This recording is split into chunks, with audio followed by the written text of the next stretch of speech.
Para você que busca se enriquecer com conhecimentos que ampliam a mente e a visão sobre todos os aspectos da vida, essa obra irá contribuir bastante. Não se esqueça de se inscrever e deixar o seu like. Obrigado. Ramatiz, Trilogia, Livro 1. Evolução no Planeta Azul 2003. Livro 2. Jardim dos Orixás 2004. Livro 3. Vozes de Aruanda 2005. Esse é o livro 2. Jardim dos Orixás. Obra mediúnica psicografada pelo médium Norberto Peixoto. Os instrumentos utilizados pelos magos negros das sombras para buscar o domínio das mentes encarnadas são variados e complexos. Nesta obra, Ramatiz prossegue na tarefa de transcender as fronteiras do já sabido, para iluminar ângulos menos compreendidos do cenário oculto do planeta, esclarecendo com peculiar objetividade alguns desses processos indesejáveis. A manipulação dos artificiais e o sequestro de corpos etéricos, a utilização do ectoplasma dos vivos e manutenção dos centros de vampirização energética, dissimulados nos redutos de prazer astralinos, a hipnose coletiva cotidiana das multidões imantadas às regiões umbralinas durante o sono, são desvendados com clareza. Vários recursos utilizados pela Umbanda e pela apometria na libertação e na curação analisados aqui em profundidade. As experiências extracorpóreas, os desdobramentos grupais, a experiência mística, as capacidades psíquicas, entre outros. A atuação das falanges de Umbanda e a sua estrutura mágica são ilustradas pelo trabalho de entidades que incursionam com o médium invisível. Ramatiz não deixa dúvidas quanto à natureza real dos veículos do homem, e a verdadeira dimensão em que a apometria atua sobre eles, restabelecendo as verdades simples da sabedoria milenar, ensinada desde o alvorecer da raça humana pelos instrutores planetários. Um manual inestimável de conhecimentos ocultos, traduzidos pela didática cristalina de Ramatiz, para os que buscam o conhecimento como via de expansão de consciência, no serviço aos semelhantes. Rabindranath Tagore, poeta indiano, Prêmio Nobel de Literatura. Onde a mente é destemida e a cabeça se mantém erguida, onde o conhecimento é livre, onde o mundo não foi dividido em fragmentos por estreitas paredes domésticas, onde as palavras brotam das profundezas da verdade, onde o esforço infatigável estende seus braços para a perfeição, onde o límpido regato não se embrenhou, perdido, nas sombrias areias desérticas do hábito estagnado, onde a mente, guiada por ti, avança rumo ao pensamento e à ação sempre mais amplos. Neste céu de liberdade, meu Pai, permite que minha pátria desperte. Ramatiz. Uma rápida biografia. A última encarnação de Ramatiz. Swami. 3 partes. Parte 1. Na Indochina do século X, o amor por um tapeceiro hindu arrebata o coração de uma vistal chinesa, que foge do templo para desposá-lo. Do entrelaçamento dessas duas almas apaixonadas nasce uma criança. Um menino, cabelos negros como ébano, pele na cor do cobre claro, olhos aveludados no tom do castanho escuro, iluminados de ternura. O espírito que ali reencarnava, trazia gravada na memória espiritual a missão de estimular as almas desejosas de conhecer a verdade. Aquela criança cresce demonstrando inteligência fulgurante, fruto de experiências adquiridas em encarnações anteriores. Foi instrutor em um dos muitos santuários iniciáticos na Índia. Era muito inteligente e desencarnou bastante moço. Já se havia distinguido no século IV, tendo participado do ciclo ariano, nos acontecimentos que inspiraram o famoso poema hindu, Ramayana. Neste poema há um casal, Rama e Sita, que é símbolo iniciático de princípios masculino e feminino, unindo-se Rama e Atis. Sita o inverso, resulta Ramatis, como realmente se pronuncia em indo-chinês. épico que conta todas as informações dos Vedas que, juntamente com os Upanishads, foram as primeiras vozes da filosofia e da religião do mundo terrestre. Informa Ramatiz que, após certa disciplina iniciática a que se submetera na China, funda um pequeno templo iniciático nas terras sagradas da Índia, onde os antigos Mahatmas criaram um ambiente de tamanha grandeza espiritual para seu povo, que ainda hoje, nenhum estrangeiro visita aquelas terras, sem de lá trazer as mais profundas impressões acerca de sua atmosfera psíquica. Foi adepto da tradição de Rama, naquela época, cultuando os ensinamentos do reino de Osíris, o Senhor da Luz, na inteligência das coisas divinas. Mais tarde, no espaço, filiou-se definitivamente a um grupo de trabalhadores espirituais cuja insígnia, em linguagem ocidental, era conhecida sob a pitoresca denominação de Templários das Cadeias do Amor. Trata-se de um agrupamento quase desconhecido nas colônias invisíveis do além, junto à região do Ocidente, onde se dedica a trabalhos profundamente ligados à psicologia oriental. Os que leem as mensagens de Ramatiz e estão familiarizados com o simbolismo do Oriente, bem sabem o que representa o nome Ramatiz, ou Swami Sri Ramatiz, como era conhecido nos santuários da época. É quase uma chave, uma designação de hierarquia ou dinastia espiritual, que explica o emprego de certas expressões que transcendem as próprias formas objetivas. Rama é o nome que se dá à própria divindade, o Criador cuja força criadora emana. É um mantram, os princípios masculino e feminino contidos em todas as coisas e seres. Ao pronunciarmos seu nome Ramatiz como realmente se pronuncia, saudamos o Deus que se encontra no interior de cada ser. Parte 2. O templo por ele fundado, foi erguido pelas mãos de seus primeiros discípulos. Cada pedra de alvenaria recebeu o toque magnético pessoal dos futuros iniciados.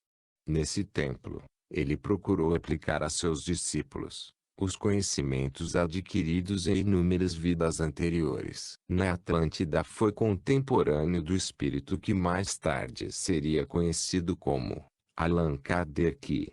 Na época, era profundamente dedicado à matemática e às chamadas ciências positivas. Posteriormente, em sua passagem pelo Egito, no templo do faraó Amernefta, filho de Ramsés, teve novo encontro com Kardec, que era, então, o sacerdote Amenófis. No período em que se encontrava em ebulição os princípios e teses esposados por Sócrates, Platão, Diógenes e mais tarde cultuados por Antístenes, viveu este espírito na Grécia na figura de conhecido mentor helênico, pregando entre discípulos ligados por grande afinidade espiritual à imortalidade da alma, cuja purificação ocorreria através de sucessivas reencarnações.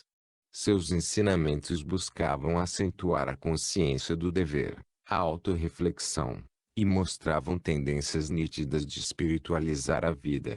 Nesse convite à espiritualização incluía-se no cultivo da música, da matemática e astronomia, cuidadosamente observando o deslocamento dos astros. Conclui que uma ordem superior domina o universo. Muitas foram suas encarnações. Ele próprio afirma ser um número sideral. O templo que Ramatiz fundou, foi erguido pelas mãos de seus primeiros discípulos e admiradores. Alguns deles estão atualmente reencarnados em nosso mundo, e já reconheceram o antigo mestre através desse toque misterioso, que não pode ser explicado na linguagem humana. Embora tendo desencarnado ainda moço, Ramatiz aliciou 72 discípulos que, no entanto, após o desaparecimento do mestre, não puderam manter-se à altura do padrão iniciático original. Eram adeptos provindos de diversas correntes religiosas e espiritualistas do Egito, Índia, Grécia, China e até mesmo da Arábia.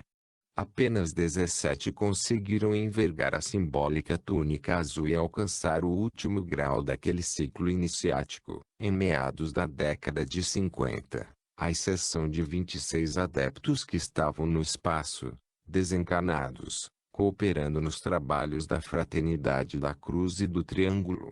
O restante havia se disseminado pelo nosso orbe, em várias latitudes geográficas.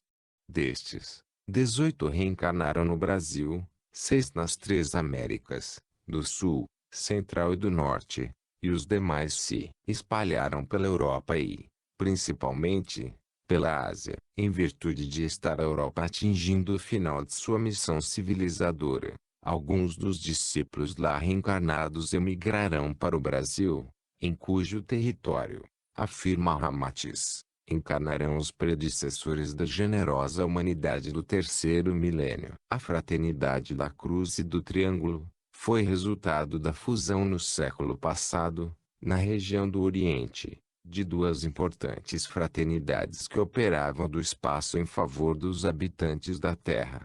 Trata-se da Fraternidade da Cruz, com ação no Ocidente, divulgando os ensinamentos de Jesus, e da Fraternidade do Triângulo, ligada à tradição iniciática e espiritual do Oriente. Após a fusão destas duas fraternidades brancas, consolidaram-se melhor as características psicológicas e objetivo dos seus trabalhadores espirituais, alterando-se a denominação para a Fraternidade da Cruz e do Triângulo, da qual Ramatiz é um dos fundadores. Supervisiona diversas tarefas ligadas aos seus discípulos, na metrópole astral do Grande Coração.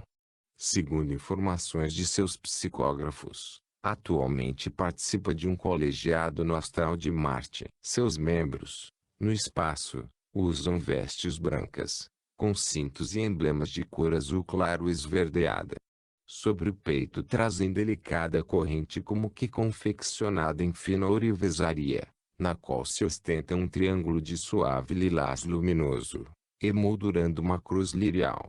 É o símbolo que exalta, na figura da cruz alabastrina, a obra sacrificial de Jesus e, na efígie do triângulo, a mística oriental. Asseguram-nos alguns mentores que todos os discípulos dessa fraternidade que se encontram reencarnados na Terra são profundamente devotados às duas correntes espiritualistas, a oriental e a ocidental.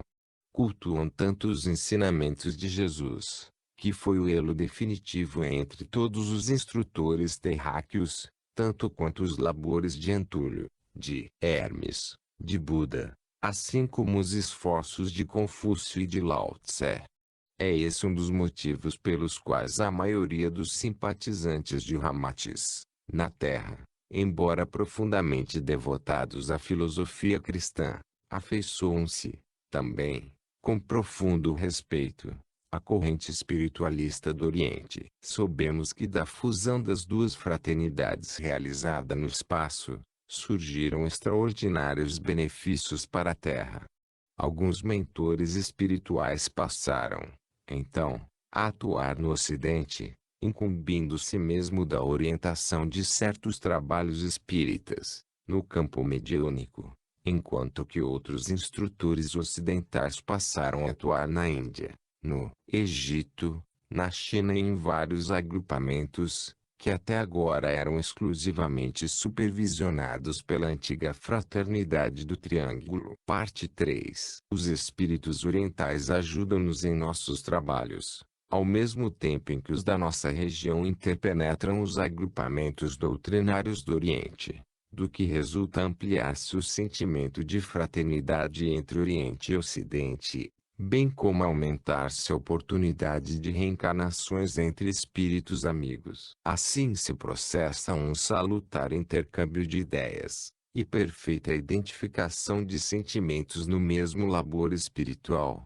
embora se diferenciem os conteúdos psicológicos de cada hemisfério.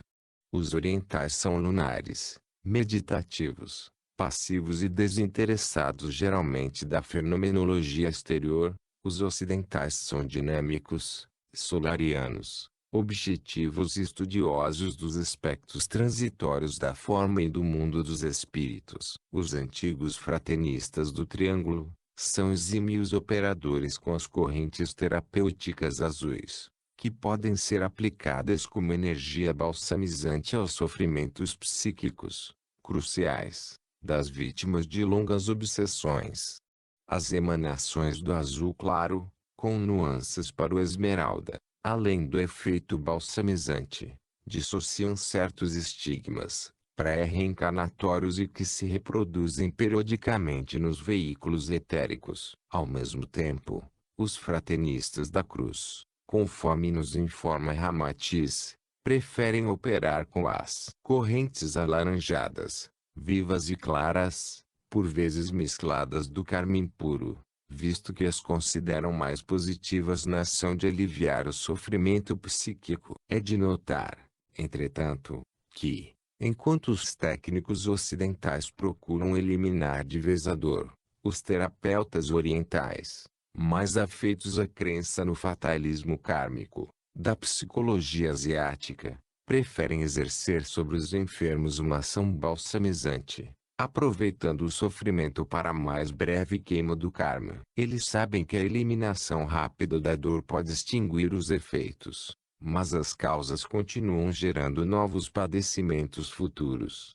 Preferem, então, regular o processo do sofrimento depurador, em lugar de sustá-lo provisoriamente. No primeiro caso, esgota-se o karma, embora demoradamente. No segundo, a cura é um hiato, uma prorrogação kármica. Apesar de ainda polêmicos, os ensinamentos deste grande espírito despertam e elevam as criaturas dispostas a evoluir espiritualmente. Ele fala corajosamente a respeito de magia negra, seres e orbas extraterrestres, mediunismo, vegetarianismo, etc. Estas obras, 15 psicografadas pelo saudoso médium paranaense Hercílio Mais, sabemos que 9 exemplares não foram encontrados depois do desencarne de Hercílio. Assim, se completaria 24 obras de Ramatiz, e 7 psicografadas por América Pauliello, tem esclarecido muitos espíritos ávidos pelo saber transcendental. Aqueles que já possuem características universalistas, rapidamente se sensibilizam com a retórica ramatiziana. Para alguns iniciados, Ramatiz se faz ver, trajado tal qual mestre indochinês do século X, da seguinte forma, um tanto exótica, uma capa de seda branca translúcida, até os pés, aberta nas laterais, que lhe cobre uma túnica ajustada por um cinto esmeraldino. As mangas são largas, as calças são ajustadas nos tornozelos, similar às dos esquiadores. Os sapatos são constituídos de uma matéria similar ao cetim, de uma cor azul esverdeado, amarrados com cordões dourados, típicos dos gregos antigos. Na cabeça um turbante que lhe cobre toda a cabeça com uma esmeralda acima da testa ornamentado por cordões finos e coloridos, que lhe caem sobre os ombros, que representam antigas insígnias de atividades iniciáticas, nas seguintes cores com significados abaixo: carmim, o raio do amor; amarelo, o raio da vontade; verde, o raio da sabedoria; azul, o raio da religiosidade; branco, o raio da liberdade reencarnatória. Esta é uma característica dos antigos lemurianos e atlantes. Sobre o peito, portam uma corrente de pequenos elos dourados, sob o qual pende um triângulo de suave lilás luminoso emoldurando uma cruz lirial. A sua fisionomia é sempre terna e austera, com traços finos, com olhos ligeiramente repuxados e tez morena. Muitos videntes confundem Ramatiz com a figura de seu tio e discípulo fiel que o acompanha no espaço, Fuplano. Este se mostra com o dorso nu, singelo turbante, calças e sapatos como os anteriormente descritos. Espírito jovem na figura humana, reencarnou-se no Brasil e viveu perto do litoral paranaense. Excelente repentista, filósofo sertanejo, verdadeiro homem de bem. Segundo Ramatiz, seus 18 remanescentes se caracterizam por serem universalistas, antissectários e simpatizantes de todas as correntes filosóficas e religiosas. Dentre estes 18 remanescentes, um já desencarnou e reencarnou novamente. Atanagildo, outro, já desencarnado, muito contribuiu para a obra ramatiziana no Brasil. O professor Hercílio Mais, outro é Demétrios, discípulo antigo de Ramatiz e Dr. Atmos, hindu, guia espiritual de ápice e diretor-geral de todos os grupos ligados à Fraternidade da Cruz e do Triângulo, chefe espiritual da Ser. No templo que Ramatiz fundou na Índia, estes discípulos desenvolveram seus conhecimentos sobre magnetismo, astrologia, clarividência, psicometria, radiestesia e assuntos quirológicos aliados à fisiologia do duplo etérico. Os mais capacitados lograram êxito e poderes na esfera da fenomenologia mediúnica, dominando os fenômenos de levitação, ubiquidade, vidência e psicografia de mensagens que os instrutores enviavam para aquele cenáculo de estudos espirituais.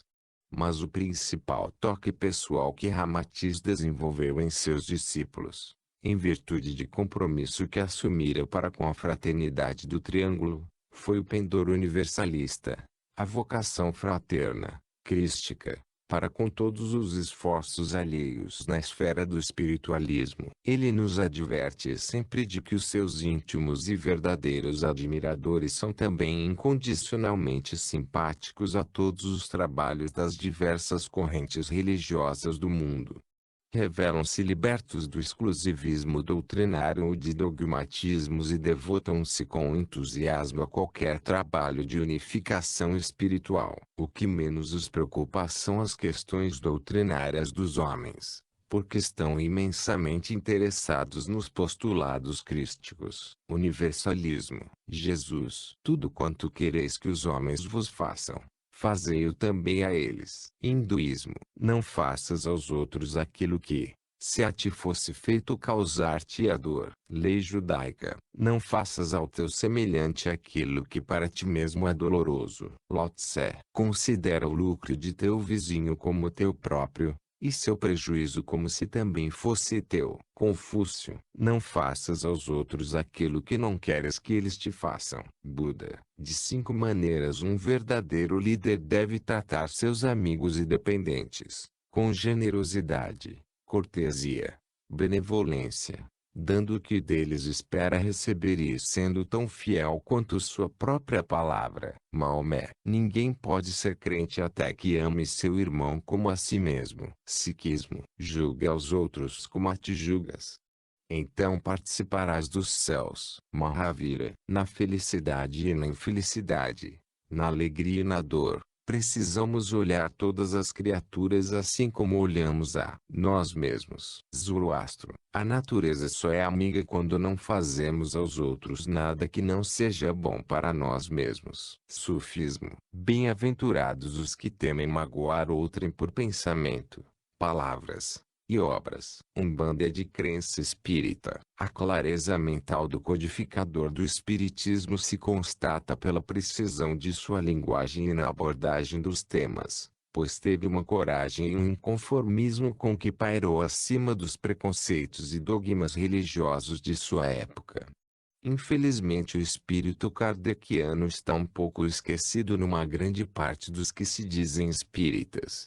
Mostram-se crentes fanáticos como se fossem de uma religião fundamentalista, e, de forma paradoxal, despreparados para exercitar o ser espírita preconizado por Kardec, inserido no aspecto religioso da doutrina, contido no livro O Evangelho segundo o Espiritismo. Este título, uma das obras básicas, divide os evangelhos em 5 partes: os atos ordinários da vida do Cristo, os milagres, as profecias, as palavras que serviram para o estabelecimento dos dogmas da Igreja, e o ensino moral.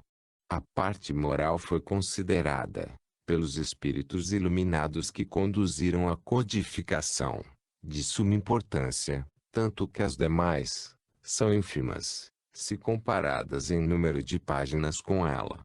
E Kardec acrescenta: esta parte constitui o objeto exclusivo da presente obra. Logo, podemos concluir com toda a segurança que religião, no enfoque espírita, é antes de tudo uma questão de conduta moral, que deveria se refletir no comportamento dos que adotam o espiritismo. Infelizmente isto não se verifica na prática, o que atribuímos ao atavismo arraigado dos homens, obviamente desvinculado da essência do que é ser espírita. Allan Kardec nunca preconizou que o espírita verdadeiro seria este ou aquele, pois não existem falsos espíritas, o que fazia com que ele admitisse que os indivíduos permanecessem ligados às suas igrejas e templos. O espiritismo sendo uma doutrina filosófica, como tanto insistiu o codificador, não há possibilidade da existência de espíritas melhores do que outros, falsos ou verdadeiros. Constatamos um fanatismo religioso desconectado do aspecto moral da doutrina espírita, que denota instabilidade e despreparo espiritual dessas pessoas que não têm nada a ver com o espiritismo, muito menos com o plano espiritual. Bebamos direto da fonte de luz para clarearmos nossos raciocínios. Transcrevemos a seguir algumas palavras de Allan Kardec extraídas de O que é o Espiritismo, obra de domínio público. A doutrina hoje ensinada pelos espíritos nada tem de novo. Seus fragmentos são encontrados na maior parte dos filósofos da Índia, do Egito e da Grécia, e se completam nos ensinos de Jesus Cristo. Sob o ponto de vista religioso, o Espiritismo tem por base os verdadeiros fundamentos de todas as religiões: Deus, a alma, a imortalidade, as penas e recompensas futuras. Mas é independente de qualquer culto particular.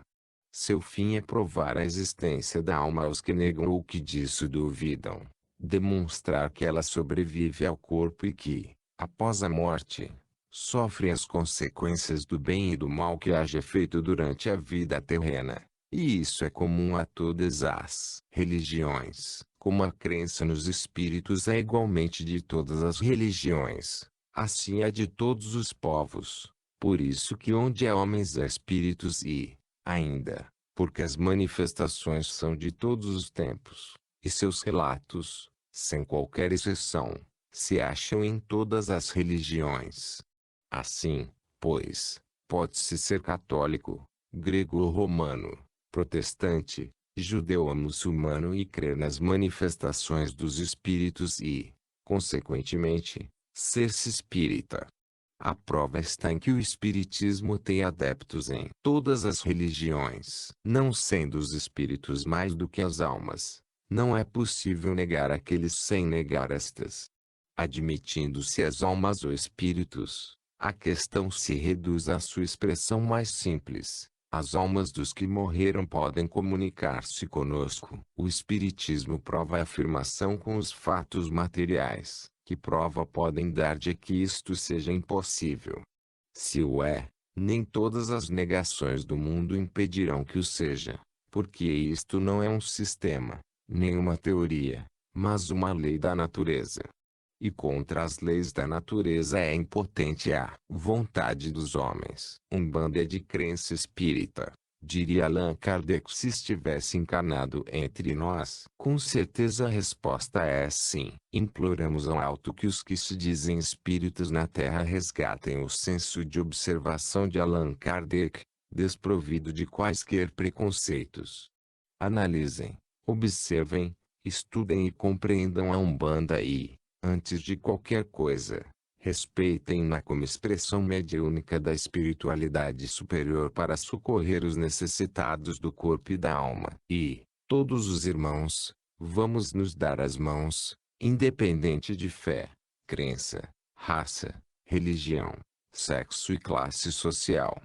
Vamos nos amar uns aos outros. Norberto Peixoto. Umbanda, sua face. 1. A Umbanda crê num ser supremo, o Deus único criador de todas as religiões monoteístas. Os 7 orixás são emanações da divindade, como todos os seres criados. 2. O propósito maior dos seres criados é a evolução, o progresso rumo à luz divina. Isso se dá através das vidas sucessivas, a lei da reencarnação, o caminho do aperfeiçoamento. 3. Existe uma lei de justiça universal, que determina a cada um colher o fruto de suas ações, que é conhecida como lei do karma. 4. A Umbanda se rege pela lei da fraternidade universal. Todos os seres são irmãos por terem a mesma origem, e a cada um devemos fazer o que gostaríamos que a nós fosse feito. 5. A Umbanda possui uma identidade própria, e não se confunde com outras religiões ou cultos, embora todos respeitem fraternalmente, partilhando alguns princípios com muitos deles. 6. A Umbanda está a serviço da lei divina, e só visa o bem. Qualquer ação que não respeite o livre-arbítrio das criaturas, que implique em malefício ou prejuízo de alguém, ou se utilize de magia negativa, não é Umbanda. 7.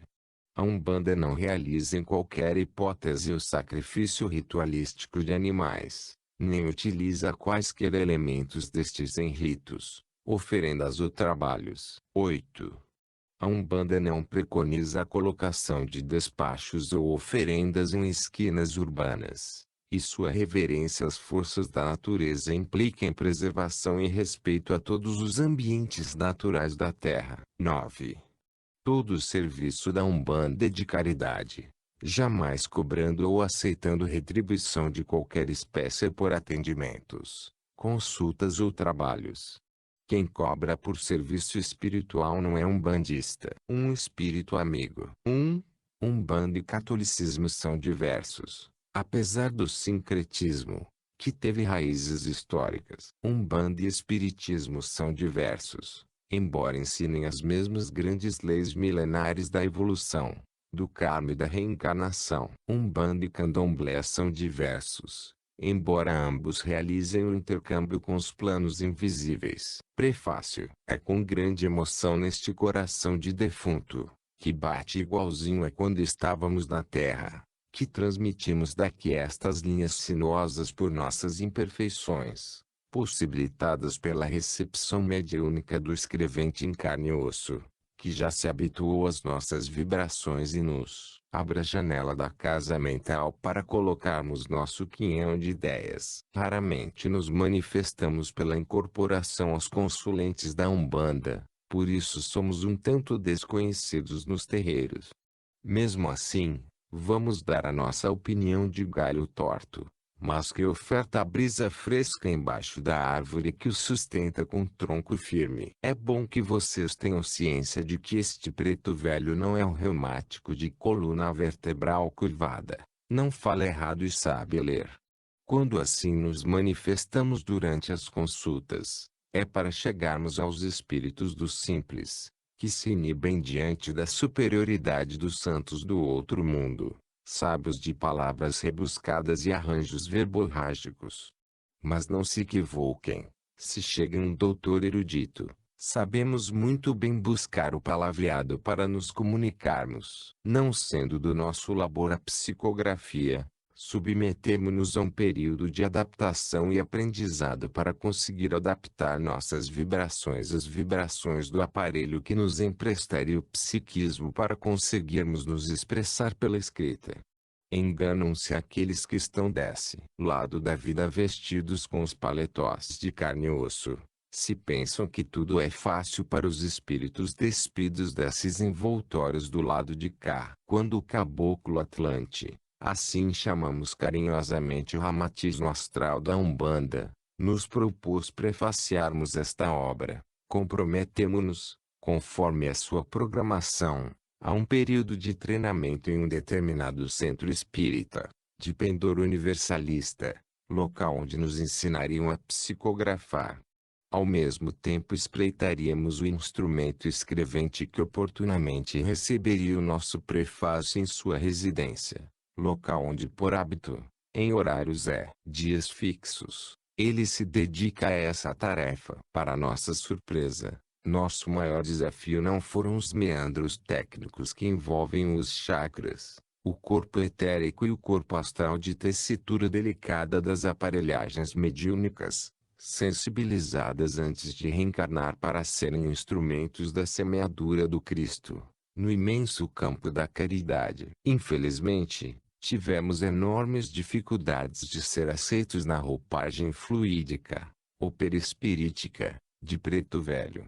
Talvez pelo nosso modo jeitoso, maneiro e gingado de compositor de roda de samba, calejado nas dores cotidianas das almas humanas, entre danças, cantos e sons sincopados, que animavam, desoprimindo, os negros moradores dos antigos morros cariocas, nas cercanias dos boêmios arcos da Lapa do século passado. Os nossos inconscientes ressoam como cornetas enviando impulsos atávicos para o consciente. Observamos que no grupo de estudantes que estávamos frequentando na crosta, todos brancos, alfabetizados e cultos, de classe média alta, a maioria de pais católicos e sem problemas financeiros, manifestava, inconscientemente, as disposições ocultas mais profundas de seres comprometidos no passado com os excessos da segregação contra as minorias étnicas e religiosas, que predominaram durante séculos de colonialismo. Víamos a egrégora plumbé formada pelo pensamento grupal como se fosse um potente campo de força defensivo, uma muralha intransponível. Compreendemos, isentos de críticas, a necessidade de mudança da nossa aparência espiritual. Tivemos que alterar nossa estrutura molecular astralina, adaptando-a para a imagem e vibrações correspondentes às de médico norte-americano expatriado da Inglaterra, referente à nossa encarnação nos idos da época escravagista desse portentoso Estados Unidos de hoje. Lógico que, em essência, continuávamos o mesmo espírito. Contudo, nessa forma de médico anglo-saxão, os medianeiros nos receberam nas aulas da Escola de Médiuns do Centro Escolhido, liberando-nos do enérgico campo de força mental que nos repelia. Muito aprendemos com essa experiência inesperada. Afinal, nós mesmos perseguimos os crioulos na América do Norte colonial, sendo que para o clero cristão que seguíamos à época, era como se eles não tivessem alma, assim como os índios devassos e pecaminosos, podendo ser escravizados e assassinados livremente, porque estaríamos prestando aos seus um serviço de aniquilação dos filhos do demônio. Isso feito, os obstáculos transpostos, igual a cabra que não escorrega nas escarpas montanhosas, concluímos o treinamento. Para nosso conforto, sem que soubéssemos antes, no último dia de nosso estágio com os lápis, repentinamente Ramatiz apareceu, e se mostrou como Pai Benedito a um médium que estava em condições de recepcioná-lo, na intenção de dar uma mensagem psicofônica de incentivo e elevados conceitos ao grupo, sendo também rechaçado na mesa mediúnica. Logo após esse fato, aproximou-se de nós, enunciando, diretamente e sem floreios, aos demais espíritos circunstantes, como é de sua propensão natural.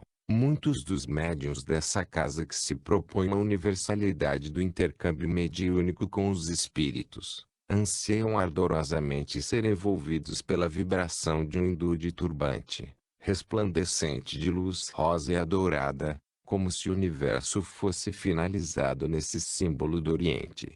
Todavia, nos rebatem vibratoriamente, com a força de uma raquetada de adestrado tenista em final de torneio, quando nos apresentamos como um preto velho mauritano da remota África. Verdadeiramente, as opiniões e preconceitos inconscientes e intemporais dos homens, de ordem racial e de instrução intelectual, se transferem para o lado de cá. Preferem os cidadãos o formato e a cor do dispensável vidro que embala o perfume valioso, a essência odorífica que genuinamente o anime caracteriza como substância sublimada, tal como o espírito imortal. Valemo-nos das capacidades psíquicas do sensitivo escrevente, em experiência fora do corpo físico, para completar com sucesso o que nos foi pedido. Registramos que se não fossem os sólidos laços de vidas passadas que nos unem, ancestrais, mesmo com todo o programa de treinamento elaborado por Ramatiz, não conseguiríamos terminar a contento o que nos foi proposto, por um descompasso entre vibrações diferentes em choque na recepção mediúnica. Isso porque cada um de nós tem a sua impressão digital cósmica, que nos identifica vibratoriamente durante as comunicações entre os diversos planos de consciência em que o espírito evolui. Dessa forma, conseguimos, sem maiores entraves, nessa reunião de folhas escritas, contar a nossa história em breve relato descritivo das tarefas como negociador da direita do Cristo junto às organizações trevosas comandadas pela mão esquerda dos magos negros. São muitos os encarnados que descem todas as noites para este lado da vida, fora dos corpos físicos, tropegos, atrás dos prazeres mundanos. Durante o dia, em estado de vigília, influenciados pelas voláteis imposições morais da sociedade, os homens se mantêm em falsas posturas, hipócritas, pois ainda não introjetadas no íntimo do ser.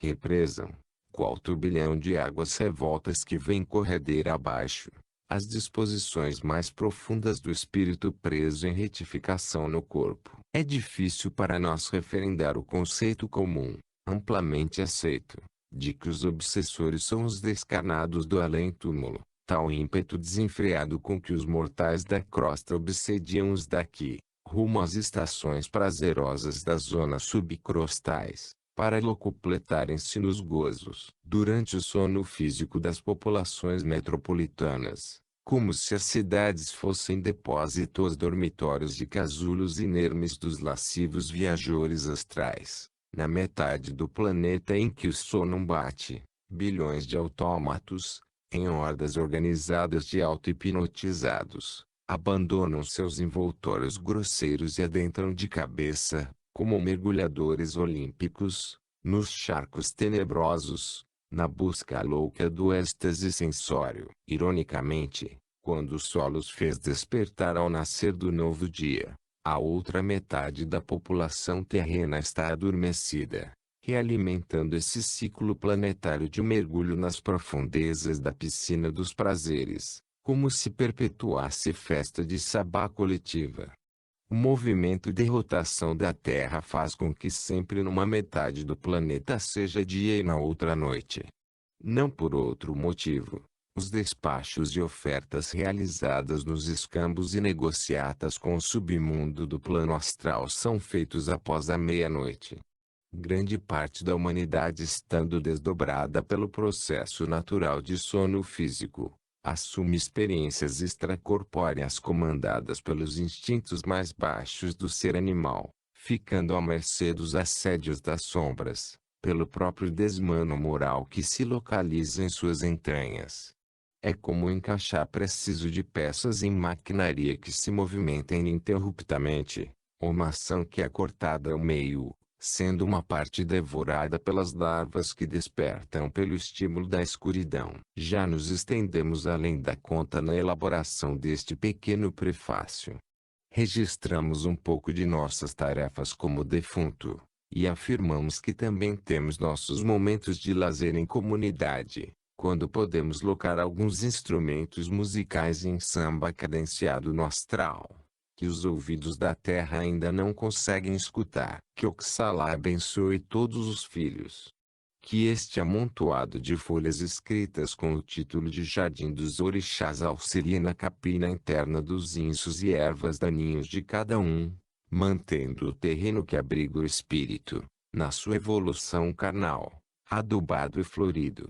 Que as capacidades anímicas dos espíritos, acrisolados no ciclo das reencarnações, sejam um motivo de expansão da consciência no caminho dos ideais superiores representados em Jesus, fazendo com que se minimize a ação dos psicólogos das sombras. Temos cobertura dos maiorais siderais e dos competentes tribunais de justiça do astral superior, capitaneados por espíritos iluminados da grande fraternidade universal que amparam o planeta azul na sua evolução. Da nossa parte, este preto velho continuará atuando junto com a legião de guias espirituais, socorristas, guardiões e sensitivos despidos dos paletós de carne. Que a justiça maior se faça cada vez mais presente nas zonas sofredoras da subcrosta planetária do plano astral, onde nos movimentamos, incansavelmente, em nome do Cristo,